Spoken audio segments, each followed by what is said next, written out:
Hello everyone and thank you for joining me.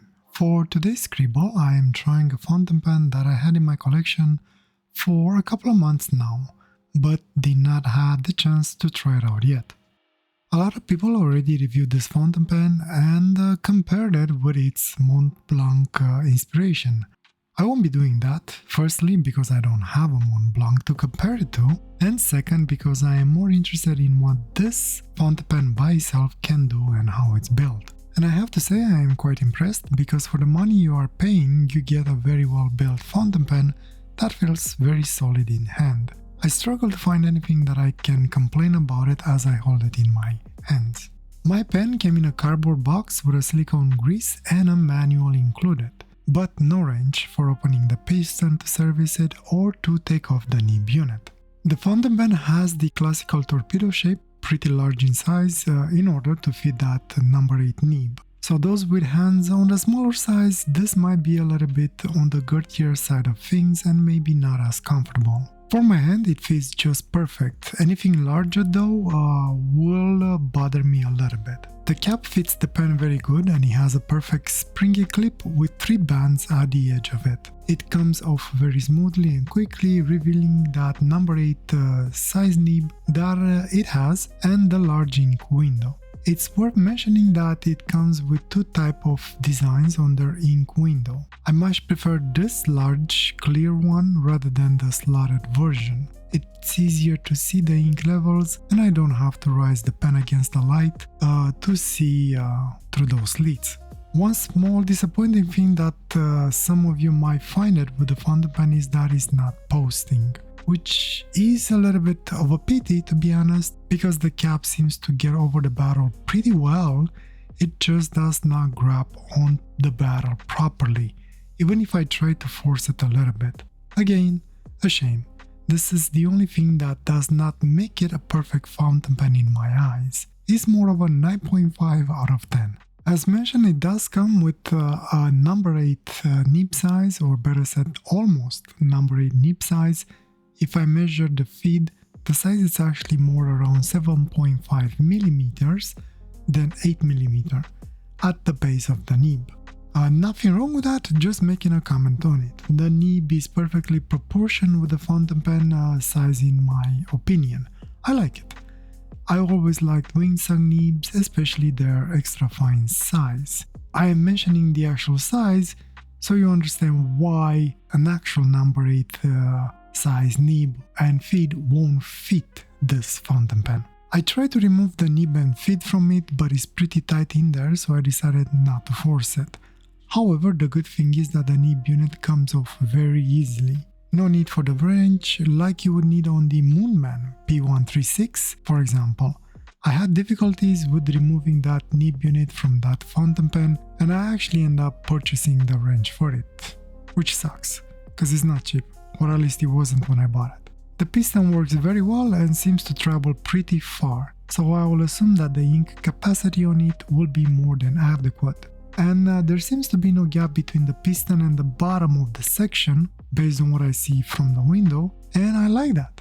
In theory, it means that there will be as little air as possible when filling it up. Speaking of, let's try and do that and see if there are any issues with it. I did not even wash this fountain pen, so let's hope it will all work out great. For my Scribble today, I will be using one of the inks that I bought from AliExpress, the bottle 057 of whatever color it might be. Based on the Google translation, it seems that the only thing that is saying on the bottle is pen, ink, lazy water, non-carbon fountain pen ink. Whatever it is, this and the other bottle 081 that I have are one of my favorite inks that I have from China, and that I'm actually even sending ink samples with my fountain pens. By the way, I have no idea what lazy water means. Anybody has an understanding what that means? Or maybe the translation is just weird, or that's how it translates from Chinese in a weird way in English. If you know better, please let me know. Anyway, back to the WingSung 630. No issues with filling it up. A little bit awkward to actually put this large pen in the bottle and then work with a piston, but not very bad. Eventually I got it working and no real issues. And after I filled it up, cleaning it was actually fairly easy. A little bit of a workout to clean up the threads, but that took maybe like 10-20 seconds, which is not that bad. And once I started using it on the paper, the ink started to flow out of that beautiful nib right away without any issues. Actually, the nib was quite wet and the ink flow was very nice out of it, specifically the ink, I guess. Even the reverse seems to be working okay. It feels a little bit more dry, but it gives a very nice line, thinner than the normal side, and I could see myself using it a lot, especially in the initial stages of the drawing while I'm trying to find the shape that I will lock in. The nib starts to run a little drier if you start moving your hand very fast and for longer periods of time and distances, especially on the upper strokes, but recovers pretty fast. No real skipping though, the line just runs drier and thinner. And with the writing out of the way, let's dive into a scribble and see what we can get out of this beauty. For the scribble today, I did have an idea before starting, but while the idea in my head was all of mush of weird shapes that were sort of forming something in my head. So I had something, but I had no clear goal. So basically I started my scribble by trying to find my shape that I had in my head, or at least trying to find something that I can cling onto. And for a change, I decided that the next two drawings that I will be doing will be done in landscape mode. It feels like I have more portrait drawings than landscapes.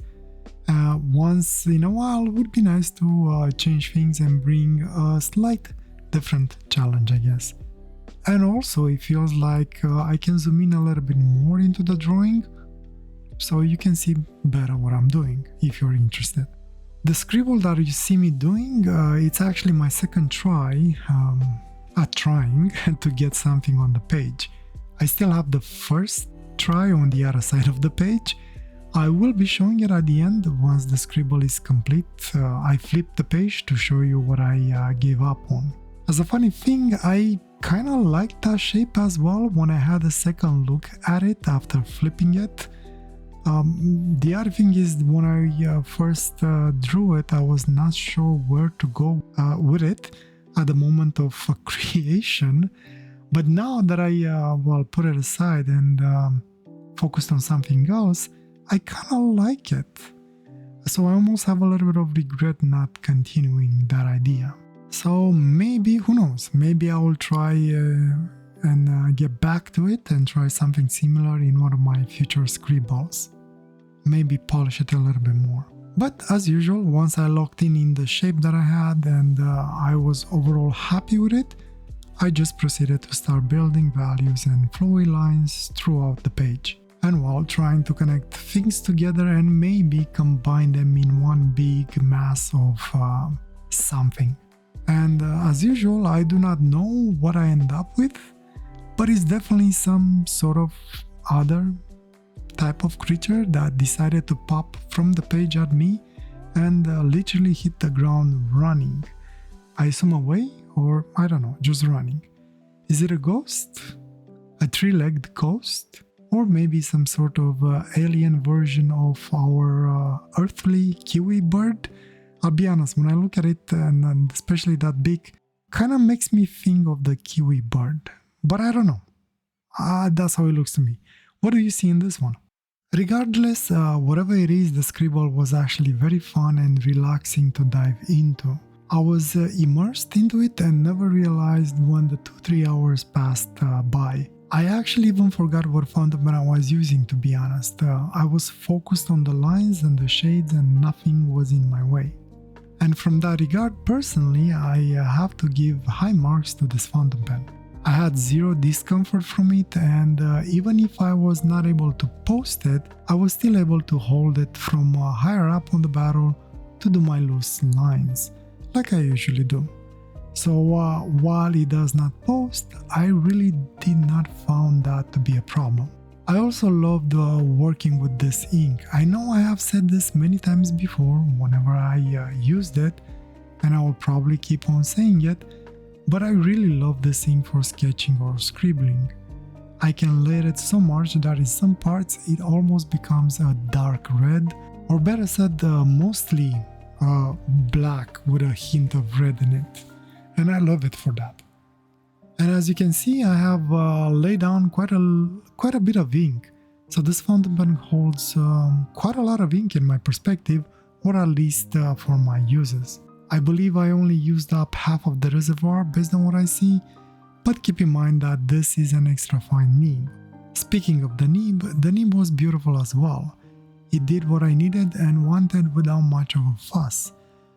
Really, I have no complaints on the fountain pen as a whole. So yes, now at the end, I still believe that this fountain pen is as perfect as it can get, and at the price it's being sold is probably a little bit of a steal. Not that I want the prices to go higher, I'm just saying, this, in my opinion, I think it's a very good deal. If I would not be in a hard luck for the rest of the year with buying fountain pens, I would most probably jump on buying another one. Maybe a red one if they have reds. Do they have reds? You know what, never mind, I don't want to know. I don't want to be tempted. So basically, good fountain pen. Nothing but high marks from my perspective. And another day, I guess. Another W for my drawings collection, in my opinion. And another beautiful fountain pen that I really enjoyed, and I am really happy to have it in my collection. Again, very high marks for this one based on the copy that I have, and I have no issues recommending it. With that said, I hope you all enjoyed the rest of the time-lapse. I really appreciate it if you watch it until the end. And I will see you next time. Wish you all the best and a wonderful day or night, wherever you are. Take care. Bye.